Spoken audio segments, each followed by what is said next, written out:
빌립보서 강의 49번째 시간입니다. 오늘은 빌립보서 3장 18절, 19절을 통하여 함께 은혜를 나누어 보도록 하겠습니다. 우리는 지난 시간에 바울이 자기를 본받아라 라고 하며 빌립보 교회 성도들의 잘못된 신앙관을 바로잡고 믿음으로 바로 설 것을 주문하는 것을 함께 나누었습니다. 그런 후에 사도 바울은 오늘 보면 18절에 이렇게 말을 합니다. 내가 여러 번 너희에게 말하였거니와 이제도 눈물을 흘리며 말하노니. 여기에서 바울이 여러 번 이야기한 것은 무엇입니까? 우리가 지난 몇 주간에 걸쳐서 계속해서 나눈 이야기죠. 유대주의적 율법주의자들에 관한 이야기입니다. 그가 여러 번 얘기했다고 하는 것입니다. 그것은 강조하기 위함이죠. 왜 그랬을까요? 사도 바울은 빌립보 교회가 건강한 교회가 되기를 그 누구보다도 바랬습니다. 그런데 처음에 사도 바울이 교회를 개척하고 인도할 때는 빌립보 교회는 건강한 교회였고 성장하는 교회였습니다. 부흥하는 교회였습니다.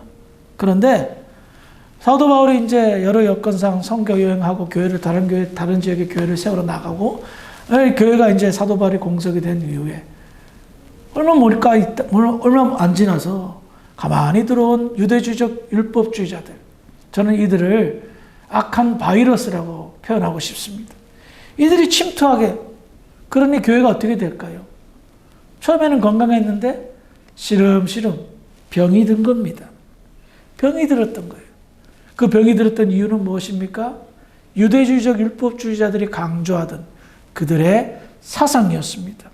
그 사상이 얼마나 무서웠냐면 무엇보다도 예수 그리스도를 통한 십자가의 구원의 진리를 혼돈하게 만들었습니다. 그래서 그들은 율법을 강조하죠. 행위 구원을 강조했습니다. 그러니 하나님의 은혜로 받은 구원의 감동과 영광을 반감시키고 희석시켰습니다. 그러니 행위를 자꾸 강조하다 보니까 사람들은 자연스럽게 외식할 수밖에 없는 한계에 부딪힙니다. 속보다는 겉으로 보이는 것만 중요하게 여기는 외식하는 종교인이 되어지기 시작하는 겁니다. 바울이 힘을 다하여 복음을 전해서 제대로 된 교회를 세웠는데 율법주의자들 이들로 인하여 그들이 쉽게, 너무나도 아쉽게 종교인으로 전락했던 겁니다. 그러니 바울의 마음은 안타깝죠. 그래서 여러 번 주의를 주고 여러 번 반복해서 가르쳤다라고 다시 한번 그들에게 자기가 권면한 가르침을 상기시키는 것입니다. 그런데 이렇게 반복적으로 내가 가르쳤지 않냐 하면서 상기시킨 후에 바울은 갑자기 감정이 복받쳐 오른 듯한 느낌을 받습니다. 그래서 18절 중반절에 보면 이제도 눈물을 흘리며 말하노니. 아마 상상을 해보니까 바울이 빌립보서를 쓰면서 내가 여러 번 너희들한테 얘기했지. 근데 갑자기 감정이 막 복받쳐 오르는 거예요. 그러니까 울컥한 거죠. 눈물이 나는 겁니다. 바울이 생각을 해보니까 눈물이 나면서 너무 안타까운 거예요. 어쩌다가 빌립보 교회가 그 지경이 됐냐 말이에요. 바울에게 있어서 지난 시간에도 말씀을 나눴지만 빌립보 교회 성도들은 영적인 자녀들입니다.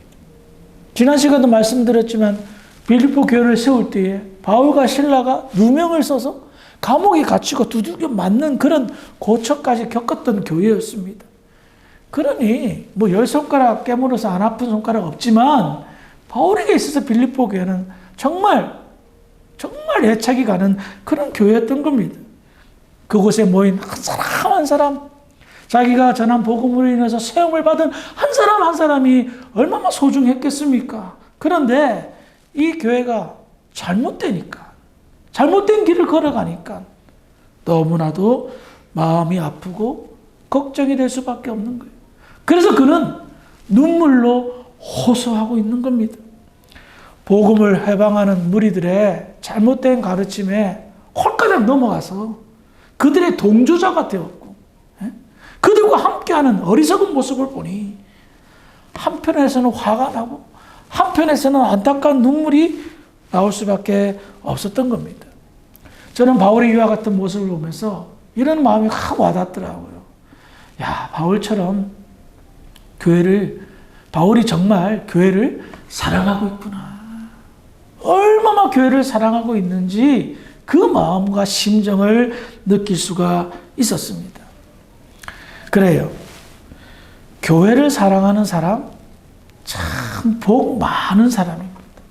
복 많이 받은 사람입니다. 여러분 아시잖아요. 과거 한국 교회가 어떠했는지를. 지금 말고 정말 교회를 사랑하는 사람들이 교회를 사랑했기에 헌신을 아끼지 않았고, 그 힘들고 지금 생각하면 그때 어떻게 이렇게 수고하고 애썼지 할 정도로 그때는 아무 생각 없이 그저 수고하고 봉사하고 헌신했던, 그래서 한국 교회가 어떻게 되었습니까? 역사적으로 유례를 찾아볼 수 없는 부흥의 역사를 일으켰습니다. 그래요. 교회의 성장, 부흥, 그것은 성도들의 사랑에서부터 시작됩니다. 그런데 그런 마음, 바울의 마음을 헤아린 후에 이런 생각을 가져봤습니다.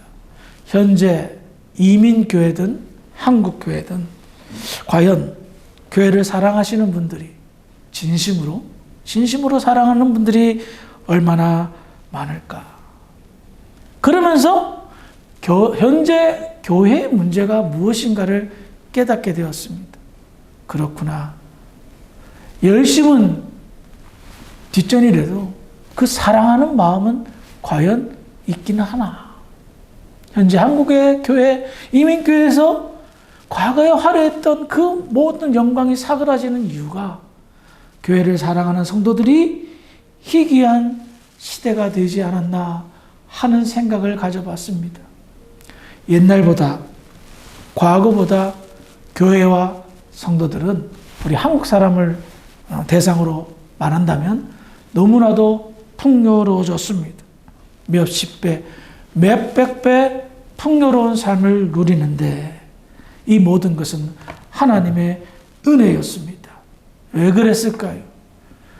주님의 핏값으로 세운 이 교회를 사랑하는 성도들을 하나님이 왜 외면하시겠습니까? 하나님이 모든 방법을 강구하여 그 사람과 그 가족과 그 가문을 축복하신 겁니다. 그런데 이것이 대를 잇지 못합니다. 지속되지 못합니다. 점점 세상의 즐거움에 빠집니다. 그러니 어떻게 되겠습니까? 하나님을 사랑하지 않습니다. 말은 번사하지만 행동과 생각을 보면 그렇지 않습니다. 하나님을 사랑하지 않으니 교회도 사랑하지 않고 성도도 사랑하지 않습니다. 점점 이기적으로 변하며 왜 나를 사랑해 주지 않지? 왜 나에게 관심을 가져주지 않지? 하며 투정 부리고 시험에 들고 이런 모습으로 전락합니다. 성숙한 신자를 보기는 어렵고 어린아이 신자들이 너무나 많이 생겼다는 것을 느끼곤 합니다. 그래서 교회가 힘을 잃어가기 시작합니다. 사랑이 넘치는 사람들로 모여 그 사랑의 시너지 효과를 통하여 교회가 회복되어지고 성장되어지고 그것을 통하여 이웃을 돌아볼 여유가 생기는데, 사랑하지 않으니 힘이 없고 힘이 없으니 돌아볼 여유가 없게 되는 거예요. 그래서 점점 교회는 내 교회주의, 이기적인 교회로 퇴락하고 마는 겁니다. 서로 돌아봐야 되는데, 서로 돌봐야 되는데 돌볼 힘이 없기 때문에, 여력이 없기 때문에. 여러분, 바울이 지금 어떤 상황입니까? 감옥에 갇혀 있는 상황입니다. 그럼에도 불구하고 그는 교회를 뜨겁게 사랑했기 때문에 교회를 위하여 무언가 힘을 주고 무언가 도움을 주고 무언가 영향력을 끼치려고 합니다. 여러분 말하노니 지금도 내가 눈물로 너희들에게 호소하노니 하며 교회의 회복을, 교회의 부흥을 그렇게 간절히 원하고 있다는 겁니다. 말씀을 준비하면서 해야 될 일들이 참 많구나. 우리 교회를 비롯하여 우리 주변의 교회에 정말 회복해야 될 것이 참 많구나. 그러려면 먼저 내가 교회를 누구보다도 뒤처지지 않게 사랑해야 되겠구나 라는 생각을 가져봅니다.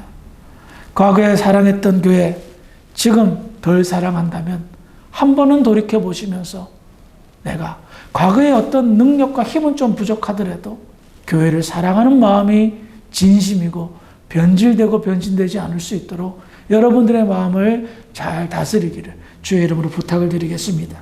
다시 본문으로 돌아와서요. 빌립보서 3장 19절의 말씀을 우리 함께 읽어보겠습니다. 시작. 그들의 마침은 멸망이요 그들의 씨는 배요 그의 영광은 그들의 부러움에 있고 땅의 일을 생각하는 자라. 바울은 정말 눈물을 흘리면서 십자가의 사랑을 한번 생각해 봤습니다. 참, 우리가 이렇게 큰 사랑을 받아서 은혜로, 하나님의 은혜로 신앙생활을 하는데 가만히 보니까 이제는 어떻게 됐다고요? 18절 하반절에 그리스도의 십자가의 원수로 행한다라고 말합니다. 그리고 이 십자가의 원수로 행하는 이 사람들은 어떻게 된다고요? 그들의 마침은 멸망이다라는 겁니다. 그들의 마침은 멸망이고 그들의 씨는 배고 그 영광은 그들의 부끄러움에 있고 땅의 일을 생각한다라는 겁니다. 여러분, 하나님과 원수가 된다는 의미가 무슨 의미인지 아세요? 정말 무서운 의미가 담겨져 있는 거예요. 그 첫 번째가 뭐라고 표현합니까? 멸망이라고 선포합니다. 멸망은 뭡니까? 완전히 망하는 거예요. 덜 망하고 조금 망하는 것이 아니라 완전히 망하는 겁니다. 십자가의 원수들 어떻게 된다고요? 그들의 결국은, 그들의 마지막은 완전히 망할 거다. 우리 가운데 망하기 위해서 사는 사람 있어요? 그 누구도 그런 사람 없습니다. 그 어떤 사람도 망하기 위해 사는 사람은 없어요. 그런데 자기는 그렇게 살지 않는다고 하는데 옆에서 보면 망하기 위해 사는 사람들이 있단 말이에요. 빌립보 교회는 유대주의적 율법주의자들이고 유대주의적 율법주의자들의 그와 같은 율법에 관한 여러 가지 교훈들을 따르는 신봉자들을 말합니다. 십자가의 원수들이라고 바울은 표현합니다. 여러분 생각해 보십시오. 그 십자가의 은혜가 얼마나 놀랍고 깊은 겁니까? 그 십자가 도대체 뭡니까? 하나님이 돌아가신 사건입니다. 우리를 사랑해서 우리의 죄를 용서하기 위해서 하나님이 돌아가신 사건이에요. 그런데 그 십자가의 원수가 된다? 율법을 이야기하고 행위 구원을 이야기하고 잘못된 사상을 주입해서 사람들을 혼란시키고 그러니 너희들의 마지막이 뭔 줄 아니? 완전히 멸망하는 거야! 라고 강조하는 겁니다. 왜? 하나님과 원수인데, 하나님의 원수인데, 십자가를 모욕하는데, 어떻게 하나님께서 가만히 내버려 두겠습니까? 제가 한국에서 목회할 때, 목회했던 구가 구로구였습니다. 구로구에는 한국을 대표하는 큰 이단 두 개가 있었는데요. 한 개는 김기동의 성락교회고 하나는 이재록의 만민중앙교회예요. 여러분 그 교회를 보셨는지 안 보셨는지 모르겠지만 정말 화려하게 어마어마하게 잘 지어놨어요. 그리고 얼마나 많은 이단에 현혹된 사람들이 수십만 명이 그곳에서 신앙 생활이라고 하면서 해요. 굉장히 자괴감이 들어요. 저는 참 진리를 가르치고 참 복음을 가르치는 목사인데 그들의 웅대한 모습에 보면 어쩔 때는 기가 눌릴 때가 있어요. 야, 어떡해. 그러면서 그들의 잘못된 것을 이야기하면 그 안에 있는 사람들은 뭐라고 하는지 알아요? 우리가 이렇게 강하고 우리가 이렇게 잘 나가고 이렇게 사람들이 많이 모이니까 주변의 목사들이 교회들이 시기해서 우리를 모함한다라고 말해요. 그런데 여러분 아시다시피 뉴스 매체를 통하여 김기동이 지금 어떻게 되었고 이재력이 어떻게 되는지 아시죠? 정말 그들은 철옹성처럼 굳건하게 보였어요. 그런데 이단이 교주가 결국은 어떻게 돼요? 자신들의 육체의 쾌락과 만족을 위해서 그 일들을 행하는 거예요. 자기가 영광을 다 가로채잖아요. 그러니 그 문제가 터져서 쇠고랑을 감옥에 가게 되잖아요. 저는 그들의 운명, 세상에서도 보여줬지만 그것으로 끝나지 않는다는 것을 저는 잘 알고 있습니다. 그들의 운명은 결단코 해피엔딩으로 끝날 수가 없을 것입니다. 왜요? 십자가의 원수이기 때문입니다. 그래서 영원한 심판을, 영원한 멸망을, 철저한 심판을 받게 될 것입니다. 그래서 바울은 이거를 기억하라는 겁니다. 눈물로 호소하면서 그들을 따랐다가는 멸망당할 것이다. 완전한 심판을 받게 될 것이다. 그러면서 멸망받을 수밖에 없는 두 가지 특징을 이야기합니다. 하반절에 보면 19절 하반절에 보면 그들의 신은 배요 그들의 영광은 그들의 부끄러움에 있고 땅의 일을 생각하는 자라. 첫 번째로 그들의 신은 배다라고 말합니다. 여기에서 배라는 단어는 헬라어로 코일리아라는 단어인데 이것은 육체적 욕망과 이익을 상징합니다. 그들의 궁극적인 관심이 뭡니까? 육체적 욕망을 충족시키는 것에 있다는 거예요. 그러므로 우리는 한 가지 사실을 깨닫습니다.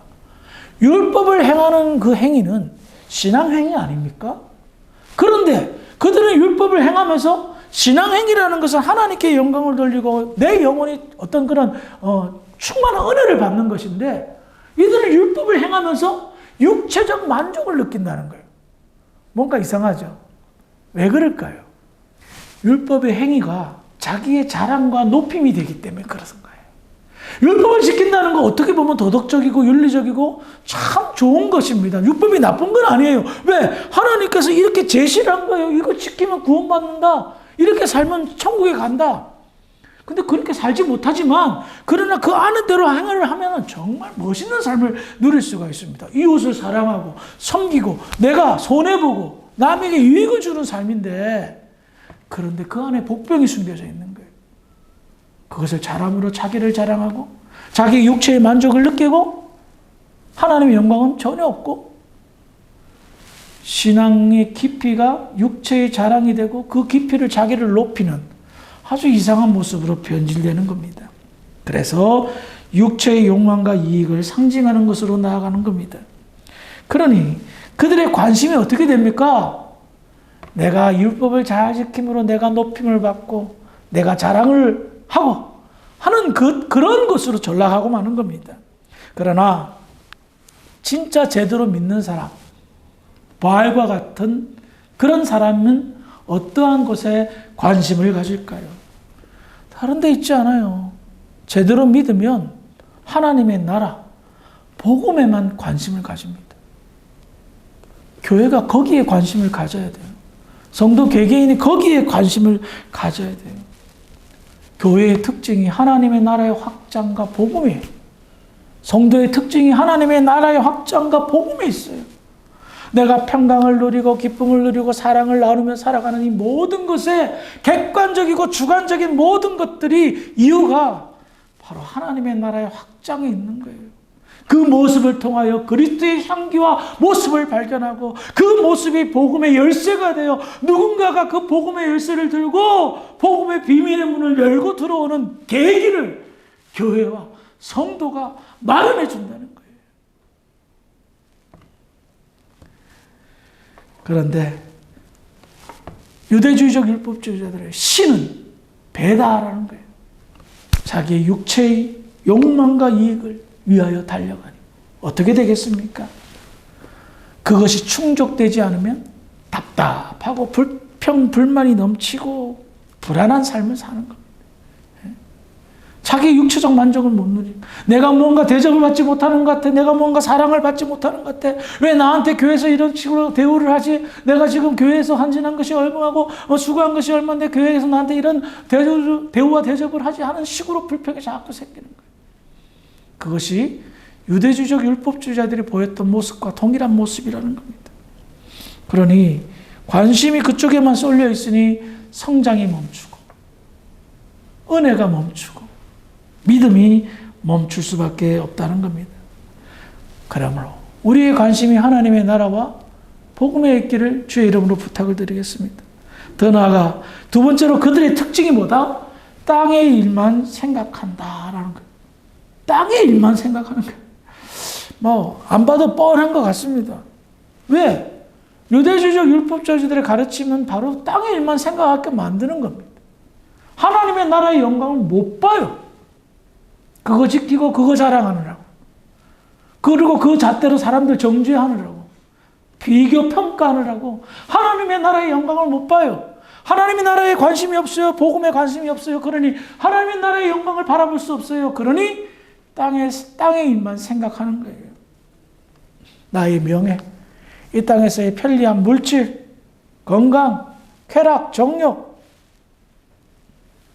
그것에 얽매이다 보니 하나님의 나라의 일을, 하늘의 일을 전혀 생각하지 못했던 겁니다. 사도 바울이 이와 같이 십자가의 원수들에 관해서 이들이 이렇게 될 것이고 이렇게 될 수밖에 없다라고 강조하는 이유는 무엇입니까? 경고하는 것입니다. 조심해요. 이제 그만 멈춰요. 그만했으면 됐어요. 그들은 잘못된 자들입니다. 그들을 따라하거나 흉내내지 마세요. 그들의 마침이, 그들의 마지막이 어떻게 될 것인지 제가 이렇게 말씀을 드립니다. 멸망입니다. 육체 일만 생각하는 사람들입니다. 교회에는 전혀 관심 없습니다. 하나님의 나라의 영광은 전혀 관심 없는 자들입니다. 우리의 시작을 생각해 보세요. 좋은 교회 만들려고 시작하지 않았어요? 하나님의 나라의 영광을 드러내기 위해서 시작하지 않았어요? 진리가 넘치고 사랑이 넘치는 그런 교회를 만들려고 하지 않았어요?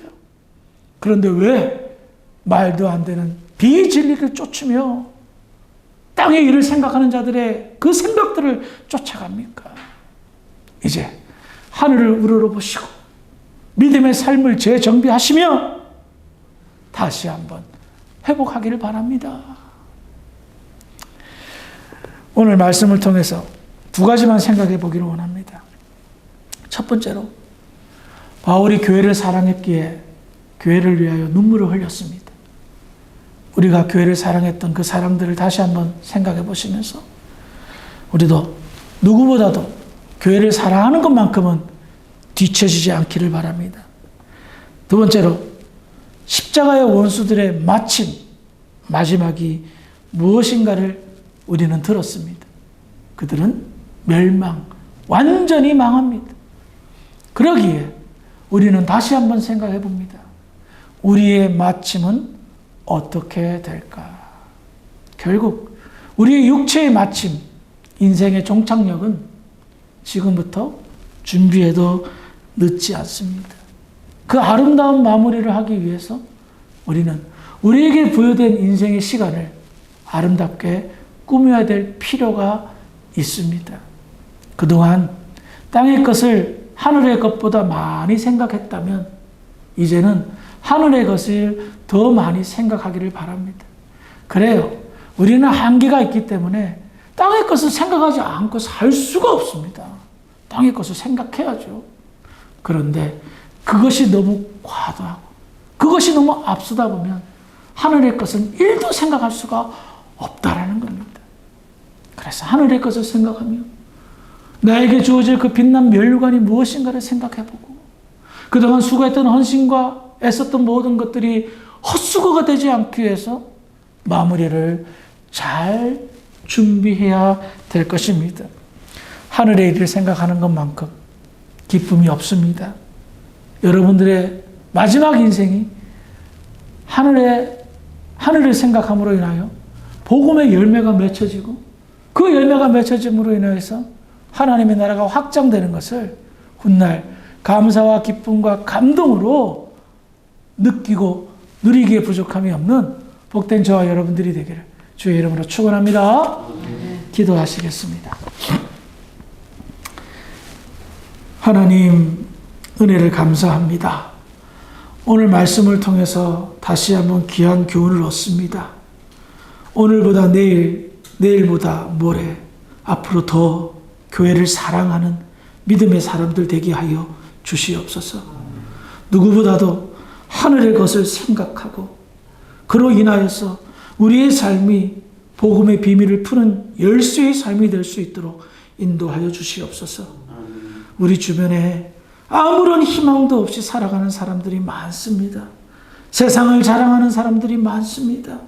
그들에게 그리스도의 아름다운 모습을 보여줌으로 무언가 깨달음을 줄 수 있는 우리의 믿음의 삶이 될 수 있도록, 우리 주 사랑교회가 될 수 있도록 인도하여 주시옵소서. 감사하며 예수님의 이름으로 기도합니다. 아멘.